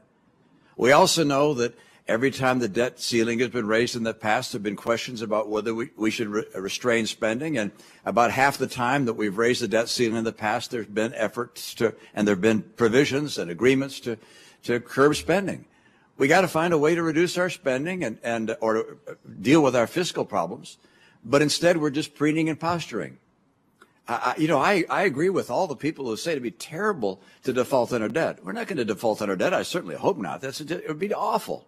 But don't forget that could have been solved a long time ago by our Democrat friends simply in their reconciliation bill doing what Leader McConnell asked them to do, which is just raise the debt ceiling yourselves. Didn't need a single Republican vote. Not a single vote. But they chose not to because politicking is the way of this city. And it makes the American people sick. Frankly, it makes a number of us who serve in these positions a little ill as well, that we're in a setting with such critical issues being faced, and instead of solving them and working together, I don't think this committee's ever come together since I've been here to sit down, Republicans, Democrats, in these back rooms we talk about where deals are getting done. We've never had a backroom meeting to talk about these things, to negotiate, to talk about how we're going to rein in spending. Look, there's no question but that we're going to have to deal with our entitlements, both on the revenue side and on the spending side. We're going to have to deal with discretionary and non-discretionary spending. But we don't talk about it. We basically just blame the other side. And every year we add another $1 trillion to the debt. Let me just ask, and Mr. Zandi, Dr. Zandi, is it your view and Moody's view that the amount of debt we're adding is ultimately going to become a real problem for the American economy and for the American people and for our ability as a nation to protect ourselves and to have a robust and growing economy? Is this a problem we need to deal with? These are my views, Senator, not Moody's. And I hear you. I hear your words. They resonate with me. And it's very clear that we're on an unsustainable path fiscally. And it's in our face. It's not 10 years from now. It's not a generation from now. It's now. And I agree. We need to address this both with regard to spending restraint, and you mentioned the entitlement programs, and tax revenue. We can't do it with one without the other. Both have to be done. And I think it's critical that lawmakers come together and talk about this and figure out how to do it. I don't think it should be done or can be done in the context of a debt limit debate. I don't think that's possible. And I think our politics is in a place now that we are increasingly coming to the edge of defaulting, and we will default if we continue down this political path that we're on. We just got to get off that road and come together. And I totally agree with you. We need to stop posturing and we need to start acting. Yeah. Thank you. Mr. Riedel, good to see you again and appreciate your help some years ago. Let me ask you the same question. Is this an issue we ought to be addressing and dealing with, which is the excessive spending we have, the borrowing that we're doing, the fiscal challenge? And I realize there are two parts of a fiscal challenge, tax revenue as well as spending. But is this something we ought to make an urgent priority? I saw one group, a nonpartisan group in the House called the No Labels Group. They've said, hey, let's just get a commission together to talk about how we can restrain spending. Isn't this something we ought to be talking about as opposed to just pointing at each other and saying, you're to blame. No, you're to blame. And the debt went higher under Trump. No, it didn't. It went higher. It's like, guys, solve the problem. Don't just hit each other with brickbats. Is this a challenge we got to deal with? Erskine Bowles years ago said this is going to be the most predictable economic crisis in history. Again, we're on pace by the CBO to borrow $114 trillion over the next 30 years under the rosy scenario of peace, prosperity, low interest rates, no new spending, no new tax cuts. $114 trillion. Who's going to lend us $114 trillion? China and Japan have already reduced their holdings to $2 trillion. The Federal Reserve holds $5 trillion. They're not going to monetize it. So are we really going to borrow $100 trillion from domestic investors over the next 100 years? And if we do so, what's going to happen to interest rates in the economy? If Congress doesn't deal with this, the bond market will cut us off at some point, and then it's going to be much more painful. Thank you. I'd go on a long time, but I already have. So, Mr. Chairman, back to you. You've been fine, Senator Romney. Senator Van Hollen. Thank you, Mr. Chairman. Welcome to all of you. I wish I shared Senator Romney's optimism about the chances of not defaulting this year. Having been very involved in the 2011 debate, I am much more worried that this time we will go over that cliff. Ms. Hopper, great to see you. Thank you for your work in Maryland. I'm going to start by questioning Mr. Zandi. I think many of us are grateful, Mr. Zandi, for sharing over many years your expertise on fiscal issues. If I could just ask you regarding inflation today. We know we still have work to do in the economy, but inflation has now fallen 40% compared. The inflation we're suffering through right now is the continued fallout from the impact of the pandemic on supply chains, labor markets, and the Russian war in Ukraine and its impact on energy, food, and other commodity markets. And what's happened is those two shocks conflated and infected inflation expectations and wage and other dynamics in the labor market. So lots of reasons for the high inflation. At the very tippity top is the fact that we're still working through the fallout from those two massive shocks to the supply side of the economy. At this point, I don't think fiscal policy has played any role at all. Just one quick other point. If you had asked me that question back in 2021, I would have said fiscal policy, yes, is playing a role. But at that point, hard to remember back, that was deemed to be good inflation. We had been through a decade of suboptimal inflation. We wanted to see higher inflation. It wasn't an issue. Let me, my time's running short. Sorry. I have a couple more questions. Yeah. So I did see your assessment that if you actually passed the House Republican plan, we would lose 790,000 jobs in the economy. Have you had a chance to look at the Biden budget proposal and determine whether it would cause anything in that range of job loss? No, I mean, they both have deficit reduction long run. Of course, the House legislation on the spending side, the president mostly on the tax side.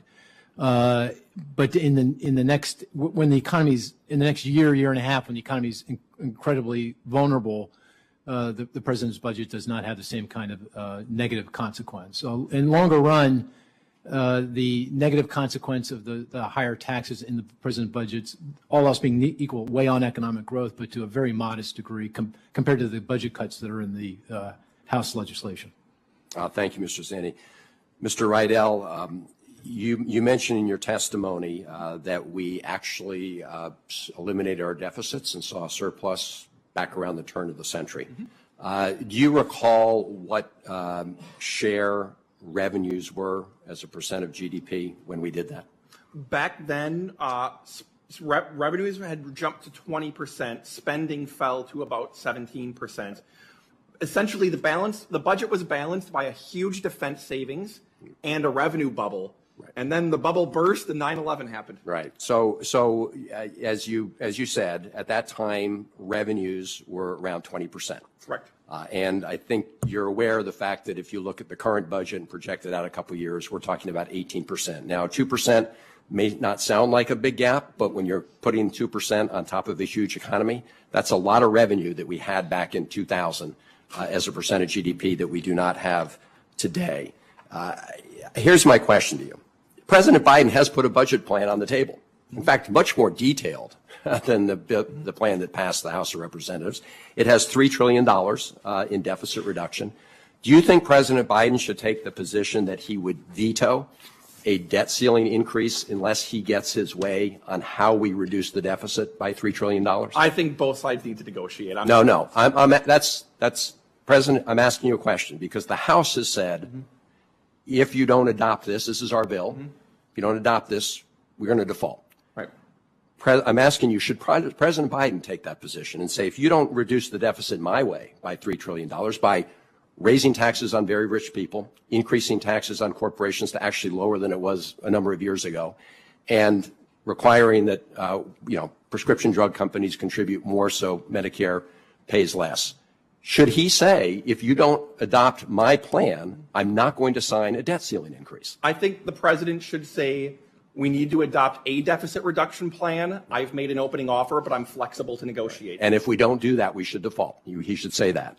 I don't think anyone should say. Well, that is what the House Republicans are saying. And so why you have number 3 point in your testimony avoid a default at all costs. That is not what the House Republicans are saying. They're saying if you don't adopt our plan, we will default.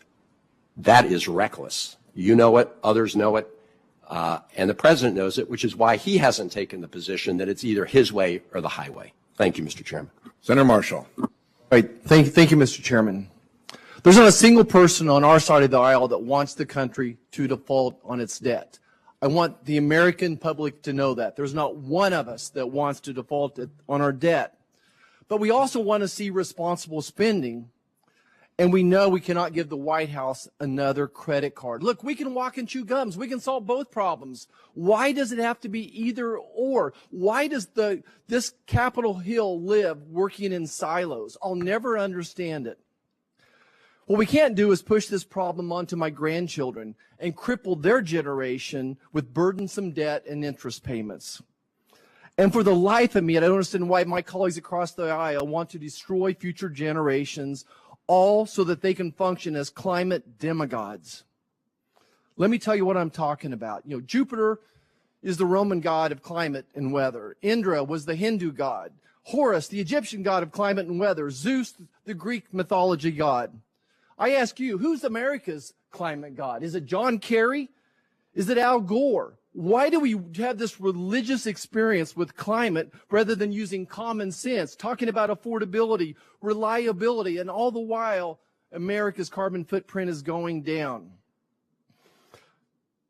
Today's White House and the Democrat Party have become the European Green Socialist Party. That's who they are today.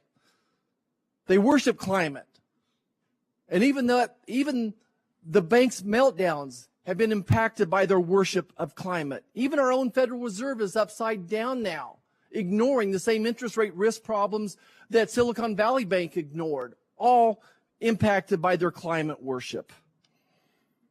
I just can't tell you enough how much I'm disappointed by the name of this hearing, the Default on America Act, Blackmail, Brinkmanship, and Billionaire Backroom Deals. I don't know if I could come up with a more misleading and unjust title for a hearing. Again, there's not a single person on this side of the aisle that wants us to default on our debt. There's been no backroom deals, no brinkmanship. There's been no blackmail involved in this bill sent to us from our colleagues in the House. I believe the House GOP bill is a good solution. And let me be absolutely clear, there's no cuts to the VA or veterans benefits in the House Republican proposal, despite the lies coming from the left to the contrary. Democrats' fear-mongering and scare tactics using our veterans as political pawns are beneath the office we've been elected to serve. And of course, Republicans are going to keep fighting to protect and save Medicare and Social Security from White House policies that cut funding to those programs and dilute the resources. The irony is that is your side of the aisle that truly knows a thing or two about backroom deals. You got a marvelous warm-up with the American Rescue Plan and truly refine the art of the art with the also misnamed Inflation Reduction Act. What a joke. While drafting the IRA in secret, behind closed door, there were no hearings. No bills, no debate, and no discussion. 1 minute there was no bill. The next we're voting on a sprawling wish list of the EU socialist Green Party agenda items, like saddling small oil and gas producers in Kansas with devastating methane fees that won't have any impact on the environment. I'd love to have a real debate about methane in this room, in this hearing. I'm here to tell you what won't work. I care too much about my children and my grandchildren and my parents and hardworking Americans already suffering by 15% overall inflation since Democrats took control of government policy. The American people and the national media know that the ball is in Joe Biden's court. Speaker McCarthy and the House GOP have put a deal on the table that claws back reckless government spending and hopefully will slow inflation while taking care of the debt ceiling for a year. That's a win-win opportunity. A deal's on the table. These are good things that the American people want and deserve. Our country cannot keep up racking up debt on the backs of hardworking Americans. We must face this head on. And all we're asking is that the Democrats stop all the political theatrics long enough to participate in a good faith negotiations so we can pay America's bills. We can do both. If anybody's listening today, I want to remind them, when it comes to addressing America's debt crisis, Republicans have done something and put forth a solution. Democrats have not. Mr. Riedel, what would your advice be to the president right now? My advice to the president is to sit down and negotiate. The American people at least want to have a discussion, and he should sit down and negotiate with an open mind towards raising the debt limit and reducing a deficit that both sides can. And the deal on the table does both of those. The deal that the Republicans on the House side have put forward does both of those, responsible spending and solves the debt limit crisis. It raises the debt limit and it addresses the deficit. Thank you. Senator Merkley. I yield back. Oh, for the record, since I sit on the Finance Committee also, and since I sit on the Environment and Public Works Committee, let me just note that the tax credit provisions in the IRA came through the Finance Committee, were publicly debated in the Finance Committee, were voted on in the Finance Committee, and the methane program came out of the Environment and Public Works Committee based on my methane fee, which was also a matter of a lot of conversation in the Environment and Public Works Committee. So we want to have that debate as well today?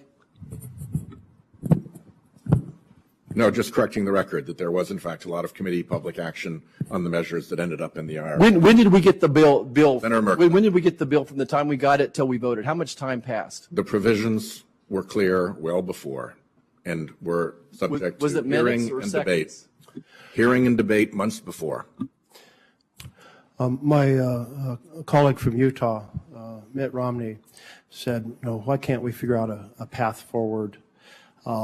And here we are. It's very clear that many people on my side of the aisle think we need to reduce the deficit by raising revenue from those who pay the least, that is, the rich and the corporations.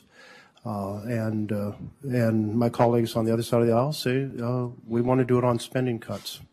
And I'm taken back in time to 1974. This committee exists because of the bill that was passed in 1974. And that bill, which was titled the Congressional Budget and Impoundment Control Act, passed with 100% of the senators, every single senator, both sides of the aisle.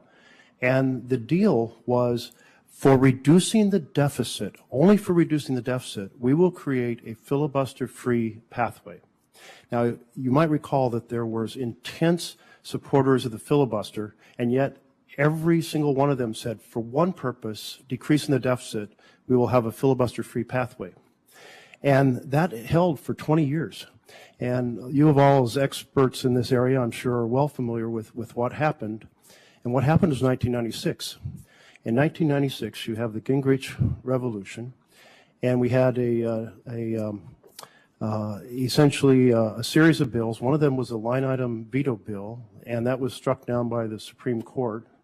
We also had a debate over a balanced budget amendment, and that fell one vote short here in the Senate from passing and failed.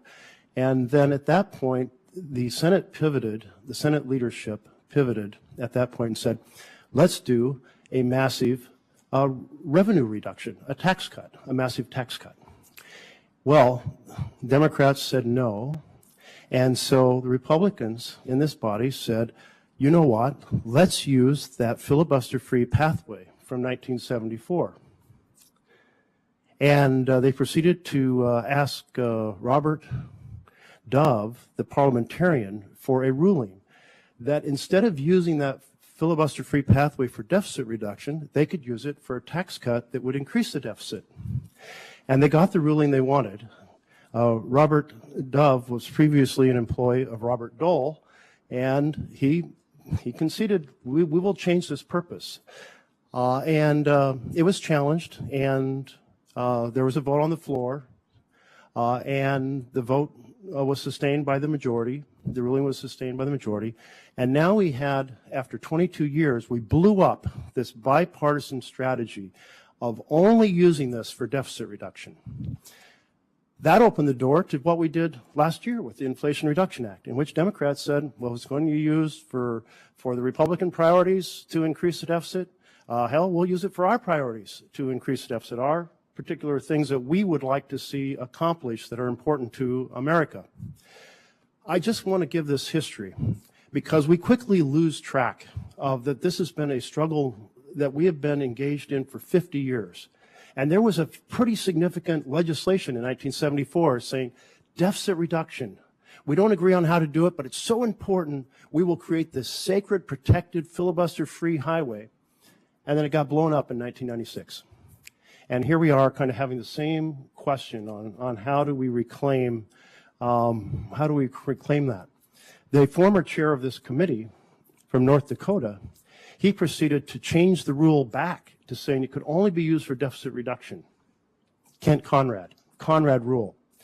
And immediately, as soon as the Democrats were out of power here, Republicans changed it back.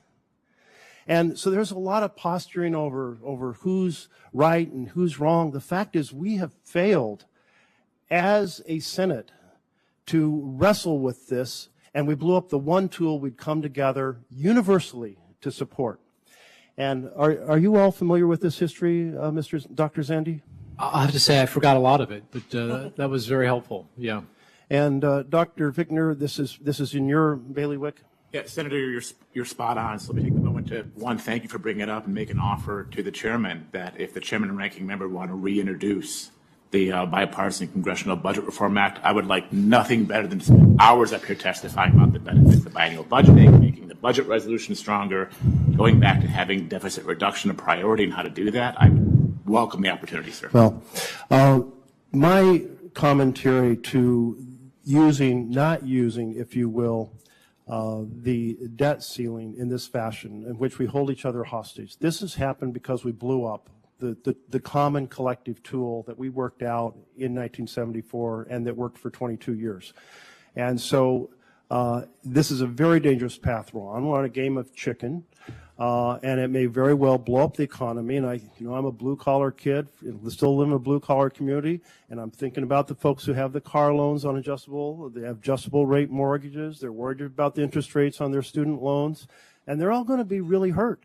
Not a lot of people have stock, but some of them have some stock through we're fortunate to have an IRA or something to that. And so they have that little bit of savings there. They're going to be hurt on that if the stock market crashes.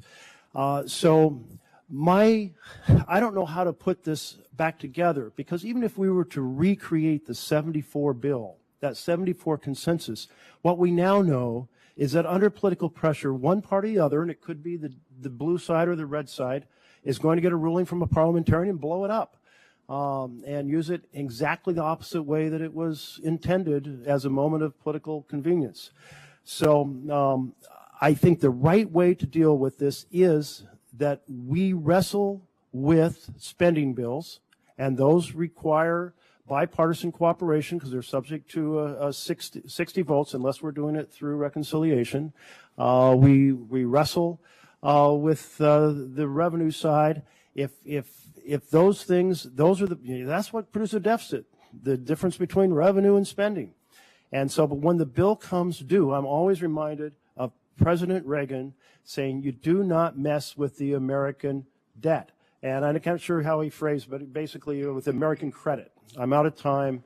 I actually wanted to ask a bunch of questions, but I wanted to bring up that piece of history because it's relevant to what this committee does and wrestles with and the impasse we're at today.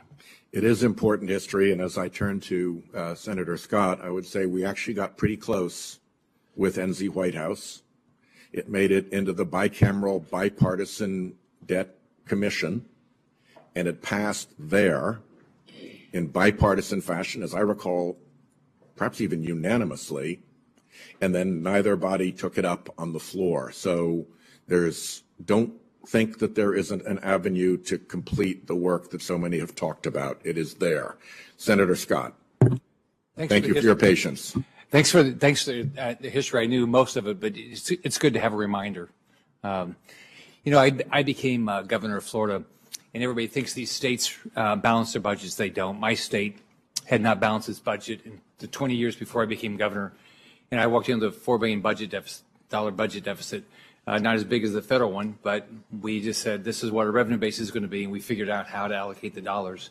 And we actually we're able to grow our economy. And as a result, we paid off a third of the state debt in 8 years. So I've been up here 4 years, and I think the most frustrating thing is that we don't do budgets. We don't even, we don't even have a fight over spending bills. We just get these bills, these spending bills, and it's not like one side's bad and the other side's good. Both sides have been doing this. And then we just get it, like I think what Senator Marshall is, it's not just that bill, but all these things. It happened when Republicans controlled. We had these omnibus bills that we had no power to make them, never went through a committee or anything. So for each of you, so we have 31, almost $32 trillion of debt. What's the limit? So I guess our GDP is around 26. So whether it's a dollar amount or whether it's percentage of GDP, what do you guys think? What's the limit? In my experience, at least, is that when we raise taxes, we never get the revenues. Mm-hmm. So, because I want everybody to pay their fair share and figure out how to balance this, but we never get the revenues. We ever say, and the other people say, well, if we do this, we're going to save money. We never get the savings either. So, what do you guys think the limit is? Maybe we just go this way. Sure, I'll start. Thank you, Senator. Many of us have been calling for this to be a problem for years, and I think one day I'm going to be right. I'm just not sure when that day comes. But I'll tell you now where I think it's going to happen is 2033, because that's when the Social Security Retirement Trust Fund becomes depleted. And that's when, if no action is taken by Congress, we're going to have to borrow $350 billion a year to make up the difference in general revenue shortfalls if we don't raise taxes or cut benefits, which I don't think Congress will do at the last minute.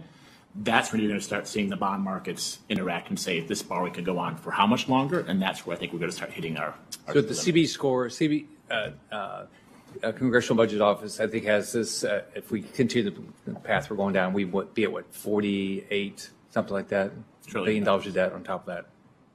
What about you? Yeah, I think once the debt gets up to 150 to 200% of GDP, you're really in rare territory with the global economy and with the experience of other countries. Just to put a number on it, imagine we get to 200% of GDP and we have a 5% interest rate. You're paying 10% of GDP in interest. Well, if revenues are usually, 17, 18, 19% of GDP, you're in rough shape if the majority of your revenue is just paying interest. So you don't want to get to that point. The bond market may cut you off before you get there, but even if they don't, you don't want to be paying 10% of GDP just in interest. Yeah.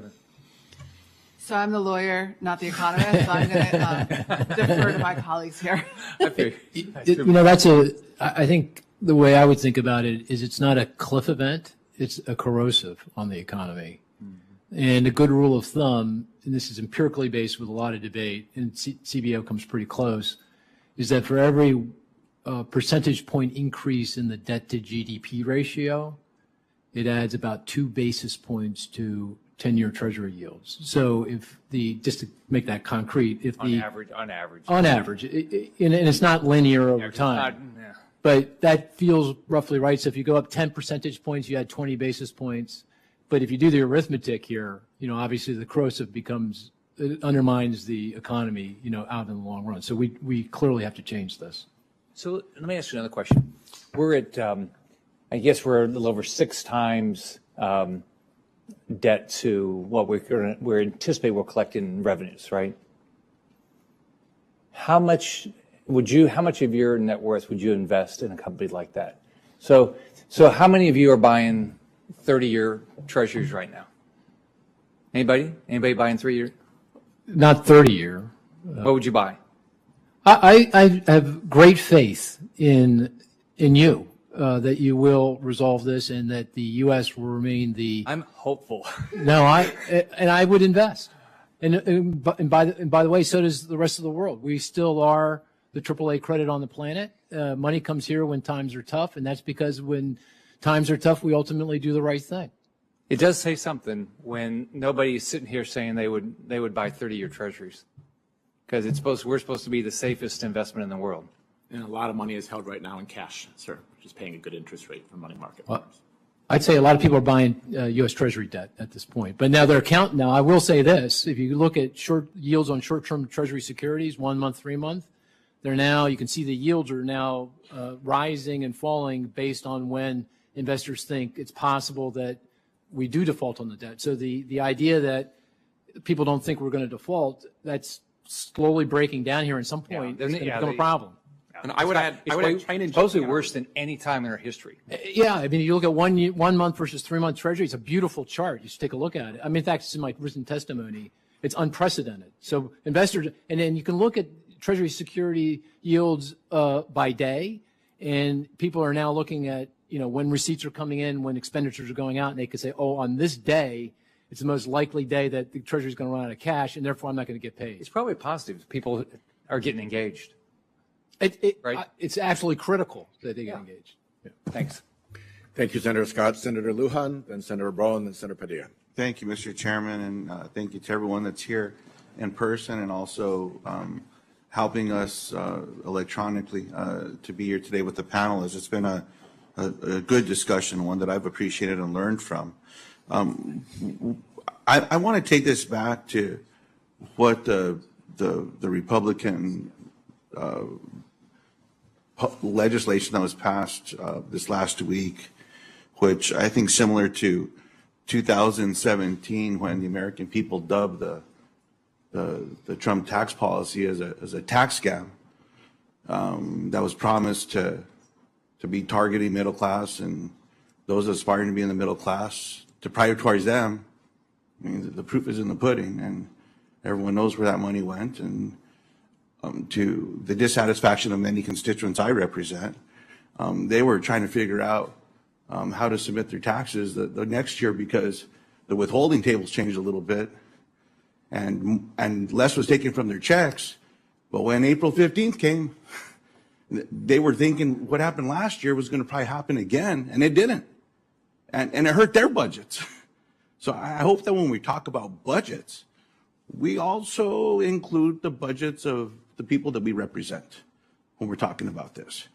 And with me saying that, I don't know if the chair knows or if any of you know, do you know how many U.S. senators went to Head Start? There's 2. There's only 2 U.S. senators that went to Head Start. I'm one of them. Now, I think that if those programs would have been stronger in other parts of the country, colleagues would have benefited from them as well. But nonetheless, I bring that up because this Default on America Act that came through the House recently would dramatically reduce and eliminate investments in Head Start. I've heard economist after economist tell me that one of the greatest returns on a dollar is an investment in education in children. Dr. Zandi, does what I say hold true? Yes, I mean, there's very strong academic research that shows that investments in young children, you know, pay off enormously, not only for their financial well-being, but for the communities they live in and for the broader economy. I appreciate you sharing that. I know that I benefited from this education, and I didn't realize until later in life what opportunity that I had that presented itself to my family. Not just that I was able to get a jump start, if you will, on those classes and socializing with other students, and you know, the power of a nap. I think that America could learn something about that on occasion. But you know, during those Head Start days, to ensure that I could learn a little bit more. And look, we sometimes had a little lunch that would be available to us too, to keep us nourished and keep us strong, which would help us learn more. But my parents also didn't need to find childcare for me when I was growing up, which let them stay in the workplace and work more. That sounds like good economic policy to me. And so what I wanted to raise, Mr. Chairman, was my concern associated with the devastating cuts that were listed in these programs in the area of early childhood education. But one other area I wanted to raise that's not been raised just yet is, as a reminder to all of us, the United States has a treaty obligation to tribal nations in America. That the United States has a horrible track record of meeting. The plan that came out of the House would devastate investments into tribal communities. A $1 billion cut to Indian Health Service, $60 million cut to the Bureau of Indian Affairs, $200 million cut to the Bureau of Indian Education. And I certainly hope that we're having this conversation as all this moves forward. Now, when I was elected to the U.S. House of Representatives in 2008, I proudly supported PAYGO, a simple policy that was instituted in 2006 that was moved forward through 2008, and then it was erased. The majorities changed and it went away. But that's a pretty simple policy that I think that everyone across America can understand. If you're going to buy something, you got to pay for it. And so while I'm not as smart as all the folks that I learned from, I know that. I think that's a strength of mine. I surround myself with smart people. But I also understand simple concepts. And if we can go back to, there's an acronym, I'll leave the last S off. But if you can keep it simple and we can all come together and do some things, we can make things better. And so, Mr. Chairman, I apologize for my approach to some of this, but I think sometimes we just need to step into the shoes of the people that we represent and try to communicate in a way that complex policy takes them into consideration when we have to make these really tough decisions. I thank you for the time. I yield back. No apology needed, Senator Lujan. You have a very important voice. Senator Braun. Thank you, Mr. Chairman. To put into context, this is the Budget Committee. And at least today, I think we're talking about budget. I've been on it as the committee I was most interested in being on since I got here 4.5 years ago. And we've not even gotten to first base on a budget resolution that was accepted broadly, let alone a budget. So I'd like to ask the chairman of the Budget Committee, this senator here had to take as a privileged motion a budget to the floor about a year ago. And that's when it doesn't get done in the regular order of business. Would you commit to you and I at least working when the new fiscal year starts on October 1st, that we will bring a budget to the Senate floor that we craft here and spend the time on the Budget Committee through regular order like you do everywhere else to get a budget that we would at least get out of this committee?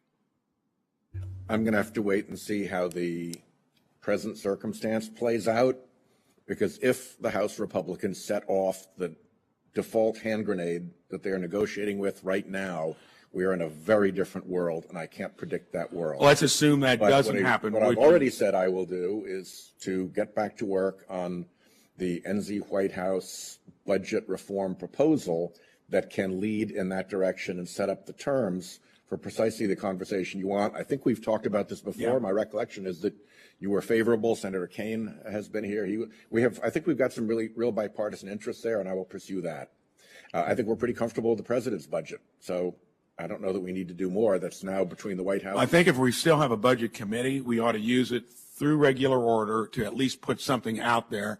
The other House needs to do that as well. So let's get to what I've observed.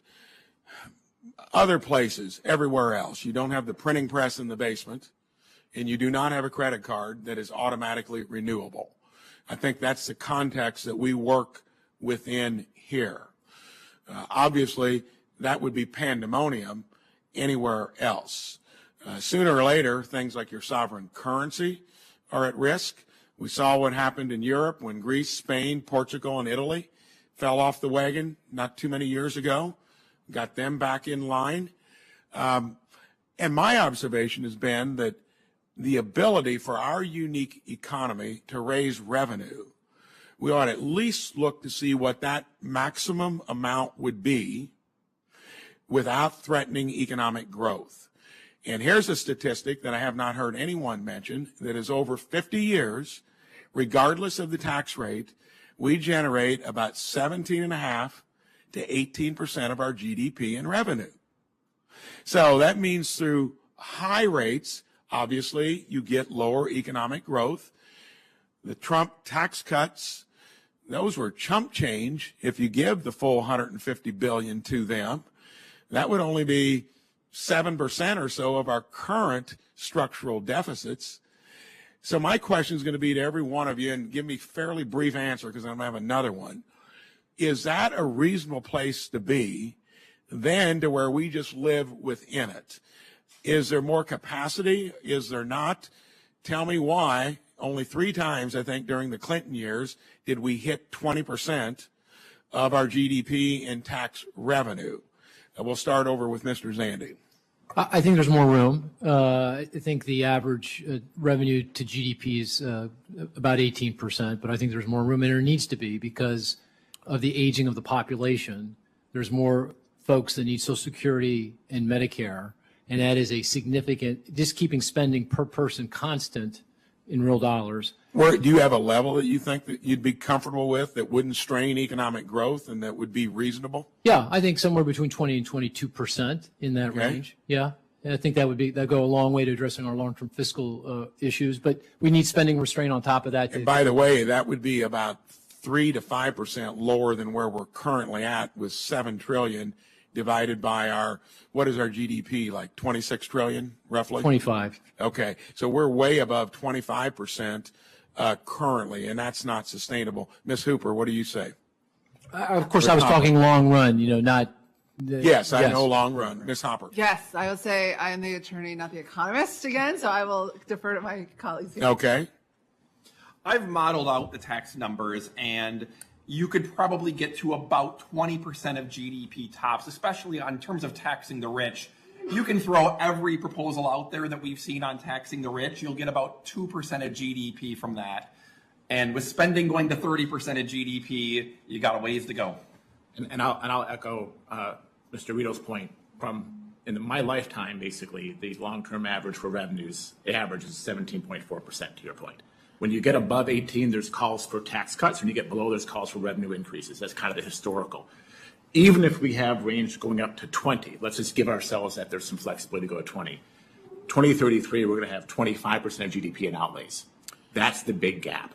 Within it, because otherwise you're ending up basing this on an increasingly indebted economy, which now puts us only number 2 to Japan in terms of percentage of debt as a percentage of our GDP. And to me, that's a shameful, bad business plan that is not sustainable. Since I was asked the question, I'll take a minute of Chairman's time before I turn to Senator Padilla to say that the way that the NZ White House program worked was very aligned with what you have just said, Senator Braun. It was, I think everybody agrees that debt to GDP is the right metric to be looking at. I see all the economist heads nodding, all three.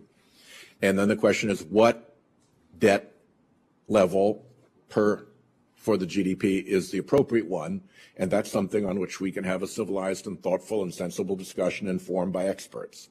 And once you've determined what the range of a suitable debt to GDP ratio is, you then have to figure out how quickly you can get there without destroying the economy along the way, because sudden, brutal cut shocks to the economy, like the House has proposed, as Dr. Zandy has said, will cost 700,000 jobs and put us into recession. So that's not a smart way to get there. You've got to have a glide slope, and then you've got to think about how do you enforce the glide slope with warnings that you're off the glide slope, and then you have the revenue and spending discussions. And that's Mr. Chairman, when just not too long I've ago, got to yield to Senator Padilla. Are you going to do another round or? Sure, you can stick around, but it's Senator Padilla's time now. So Senator Padilla, excuse my intervention in your time.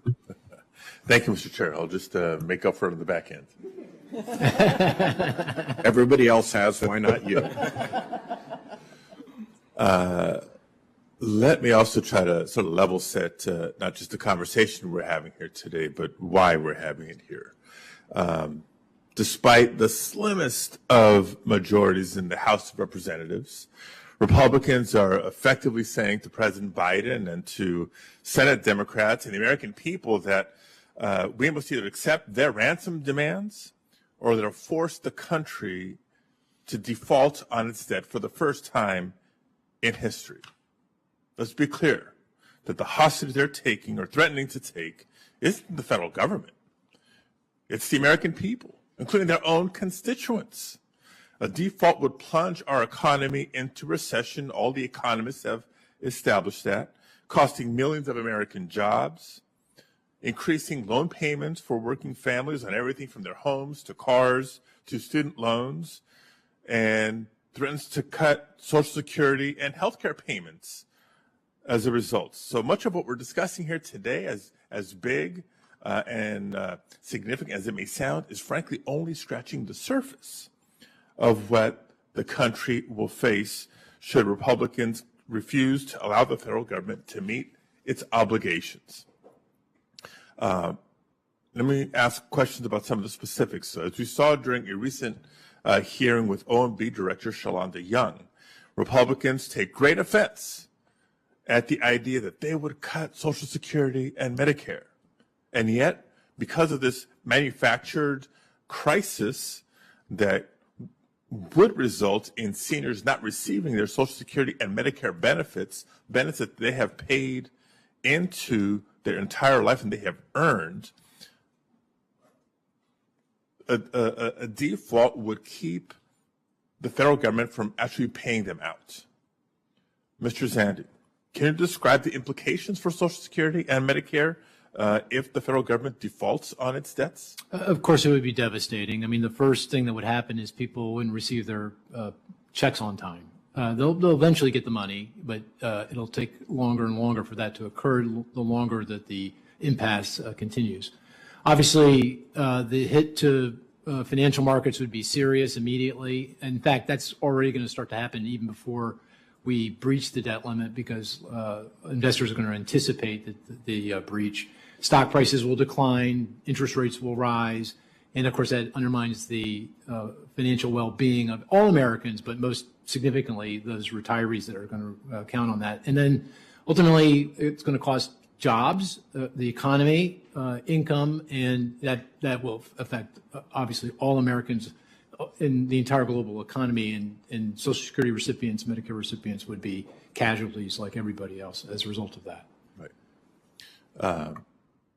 Now, I was planning to raise an issue of veterans, and I'm glad that Senator Marshall made reference to it in his remarks, because my understanding is that nowhere in the House Republicans' Default on America Act does it say that veterans' benefits are exempt from the 22% cut in domestic spending, right? So we covered Social Security, covered Medicare. Now let's talk about veterans' benefits. It would have been perfectly straightforward to write such an exemption in the bill. In fact, House Democrats offered 2 amendments in the House Rules Committee to protect veterans' benefits from spending cuts. And as we watched that committee do its work, we saw House Republicans vote down those offered amendments.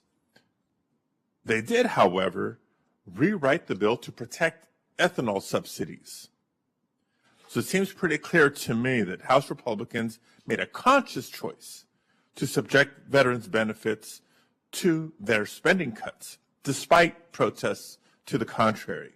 Back to you, Mr. Zandi. Can you identify a provision in the Default on America Act that would exempt veterans' benefits from the spending cuts proposed by House Republicans? Not that I'm aware of. The cuts are to total discretionary spending.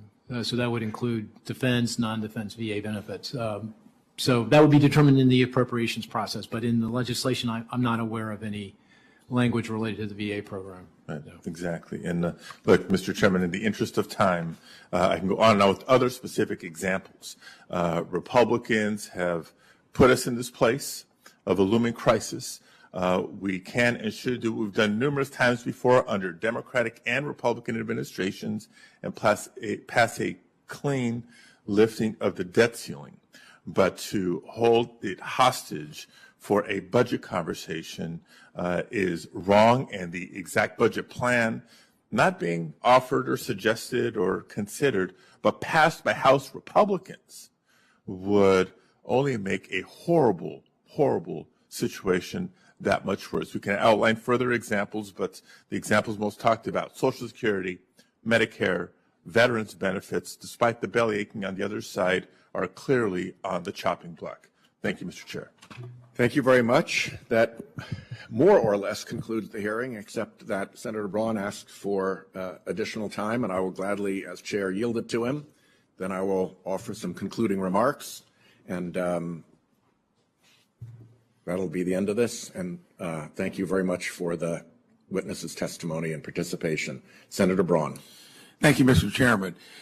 So in 2019, we spent about $4.5 trillion. 2020, we did the CARES Act, and that was bipartisan. Everyone agreed out of uncertainty, kind of an emergency. I think we spent too much there. We didn't need, if we had not shut the economy down to the extent we did, now that we know the healthcare information that came around sooner or later, 6.5 trillion. But then you've got 21, 22, and 23. So is it legitimate to get off of the baseline of where we were before with trillion-dollar structural deficits when we were spending 4.5 trillion, taking in about 3.5?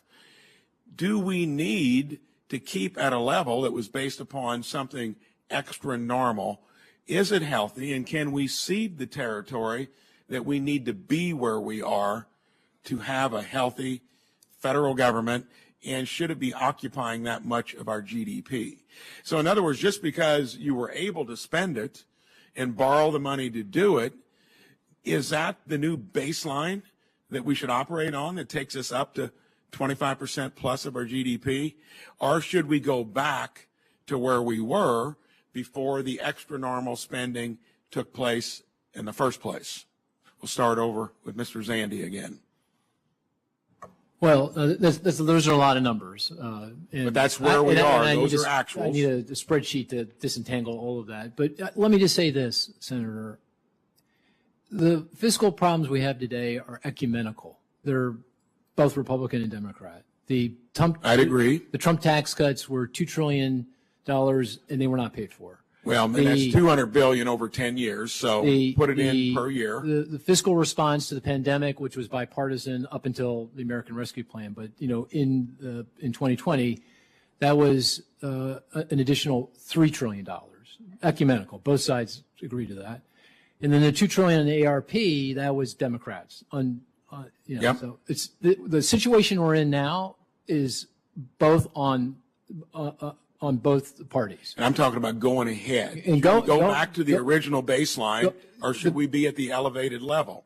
I think we need to get government. I don't know precisely where it should go because I have to look at the numbers more carefully, but that the spending as a share of GDP has to get back down to something close to 20 to 22%. Where I think revenue should be is where spending's got to get. And it shouldn't get there next year. It doesn't need to get there in the next 5 years. It doesn't even need to get there in the next 10. But there has to be a clear path to that over the next 10, 20 years. If we can accomplish that, if you can accomplish that, we're golden. 20 to 22%. What about the other panelists? I think spending has grown rapidly in the last couple of years. And I will add that discretionary appropriations themselves have grown 23.4% in the past 2 years. And so the idea that any cut to discretionary appropriations is going to be a devastating starving of the government, it's grown 23.4% in 2 years. I don't know how that level has to be the sacred floor that will cause chaos if we go below it. I think that at some point we have to align spending growth with the economy and the fundamentals and the deficit. Well, Senator, I'll make my answer quick. I work for the Bipartisan Policy Center. We are the only organization in the District of Columbia with the word bipartisan in its title. Now, as an economist, I'm not sure that's a supply problem or a demand problem, but it is a problem. And what I would come back to is say with the chairman's offer to sort of put back in the NZ White House bill, in your point about trying to get a process in place is very, very important. And that should be in some ways get the debt ceiling, get a budget, make that priority number 3, Mr. Chairman. To your point about where we should go back to, it is pre-COVID baseline. We all kind of agree here that somewhere tax revenues may, I'll use the word may, be able to go up to 20%. I'm not sure we can do 22, but maybe 20, and spending should be close to that. Spending averages about 21% of GDP on average, right? So you get that little range you have. So most of our heavy lifting has to address spending, and it's a question of timing, how you get it back to a sustainable level. And also think about the incidence of tax and where you could have different sort of tax policy. Maybe think about a carbon tax or a financial transaction tax instead of relying on labor so much or income for your tax revenue. Thank you. And here to that last comment, may I say. First of all, let me thank Senator Braun for his, I think, extremely sincere and thoughtful interest in all of this. And I particularly appreciate his efforts in this regard and hope that we can work together. I was delighted to hear my ranking member say that he was interested in pursuing this, and to have bipartisan witnesses both saying that reviving the NZ White House idea of a proper procedure that gets to debt to GDP over time, which, as Dr. Zandi just said, could be, we're golden. That would be a better outcome than we're looking at right now. So let me turn to the particularly bad side of where we are right now in my closing remarks. If we end up going into this Republican-threatened default and all the pain and calamity that all of the witnesses have forecast comes to pass, people in America are going to want to know who is responsible. And this is a personal comment. Do not blame any of the other Democrats, and certainly I don't think it would be logical to blame any of my Republican friends. But my hard-earned experience tells me that when the Republican Party acts on pollution-related and corruption-related issues, the party acts as the glove for fossil fuels' dark hand. Essentially, every movement of the glove can be explained by the movement of the underlying fossil fuel industry hand. So House Republicans have armed the default hand grenade and pulled the pin and have it in their hands, threatening to blow it up with all of the consequences that each of you have forecast. And the question is, for whom? Edgar Allan Poe wrote about the purloined letter. Where was it found? In plain view. Look in plain view. What is in plain view in this bill? What is in plain view in the House Default on America Act is 275 out of 315 pages that are giveaways to the fossil fuel industry. The fossil fuel hand in the Republican glove. If we go there, if this default is provoked by what looks like a desperate last attack on clean energy competition by a massive polluting and heavily political industry, that will come back to them. There will be a story to tell. People will be looking at this, and I promise that I will do everything in my power to connect the dots so that the American people clearly see the dark fossil fuel industry hand behind the Republican glove in the Default on America Act.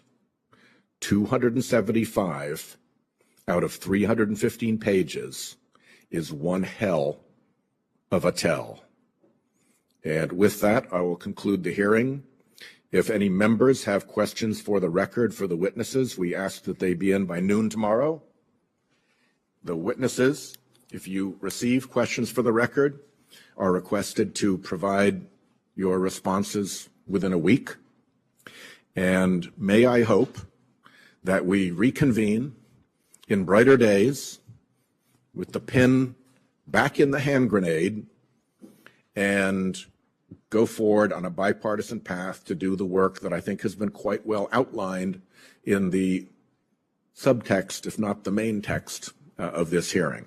Thank you all very much.